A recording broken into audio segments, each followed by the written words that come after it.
What's up, everyone? Thanks for coming back to hang out on the YouTube channel. I hope you guys have enjoyed this. I've enjoyed reading the comments.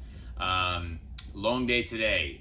Let's just get right into it. I got to get to another appearance. I don't even know when I'm going to get this video uploaded, but I hope it gets up at some point tonight. So day 3, I guess, Thursday. Started off pretty early. A lot of race running this morning. A couple different things that I would say were interesting. Alex Palou, very fast. I would say in traffic running, he certainly looked the best today. The only car that was able to really get by me deep in traffic was Alex Palou. I believe Scott McLaughlin is still also quite good, but other than that, I didn't really see anyone. I didn't get to run around the Andretti cars much today. We worked on a lot of things race running wise. Ride height. Cars are very sensitive ride height wise. Where the grip is and how you generate it is super sensitive ride height wise. So other than that, we decided we liked where we were at race setup wise, and because the rain was coming, which yet again we're talking about rain, which is just the most frustrating. This has been the most frustrating week ever of practice. It feels like we've done nothing. Like, honestly, we have so many tires that we need to use. And I even talked to Ryan Hunter, my teammate. He's like, I don't even feel like we've started running yet. We've only made a few changes really overall. Thankfully, we're not in a terrible spot. The car feels good. It's definitely racy, but like we want to try to win. So again, we got to have a few small bits, I think, to fix still. I personally, we just need a little bit more front grip from about the middle of the corner to the exit of the corner. That would be ideal in traffic. The front tire seems to work at a very small angle. If you get too much angle in the wheel, it starts to push quite a lot. Other accidents today, wild. Linus Lundqvist lost it super early into 2, which was kind of wild to see. There is a bump on entry, but sometimes if you lose it a little bit and then he caught it again, that was crazy. So he got away with it, though, I think, for the most part. Boy, because the car could have been really, really destroyed. But most of the bodywork was still on, so that's good.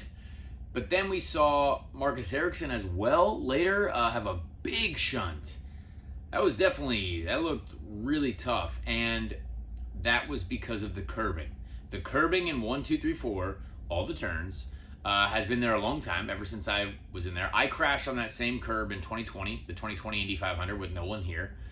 So no one saw it, let's hope. Just kidding, everyone did. But that curb is easy to hit because we are looking for every bit of clean air, and you have to get as low as possible. We're talking an inch of clean air, like an inch closer to that curb, is potentially helpful. So every driver is looking for that.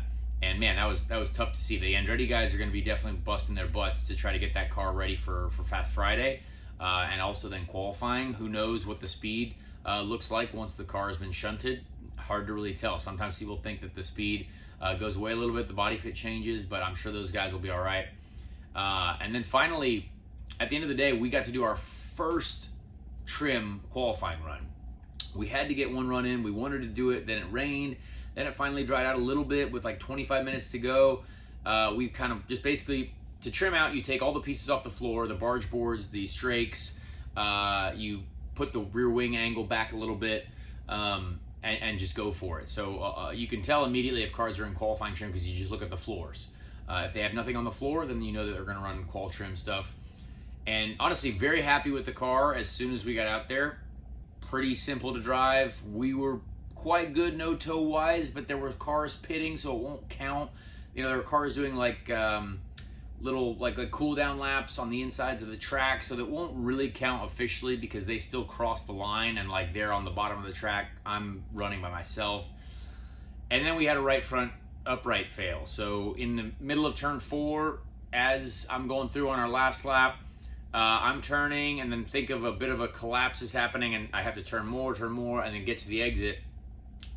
And something either explodes or something breaks, and the right front wheel is kind of vibrating as I go down the front straight. So that also means that the brake rotor and the brake pads kind of pull back a little bit. So then I also didn't really have many brakes or much brakes going into turn one. I was very, very lucky that there was no one behind me, honestly. Or, well, that would have been much worse. I got very lucky for sure. So we will fix that. The car was not damaged other than the piece that broke. So hopefully, tomorrow we can just start right up with everyone else. In the morning, the team, we're going to be excited to get back out there. But that was a wild moment for me. Definitely have not felt a failure like that here ever. And so these things happen, obviously. So really happy with the Polka Dot team. Chevrolet, working with everyone from Chevrolet has been amazing. Appreciate the fact that you guys like these videos. Hopefully we can get a couple more in. Tough to find the right internet to get it uploaded, but here we are. We are going into Fast Friday, more boost, a lot more power comes tomorrow. Who knows what lap times we will be doing? Probably quite quick. So stay tuned, and we appreciate you guys. Subscribe to the channel if you haven't yet. Give this video a like, leave me a comment, see what's going on. But yeah, we will see you guys tomorrow.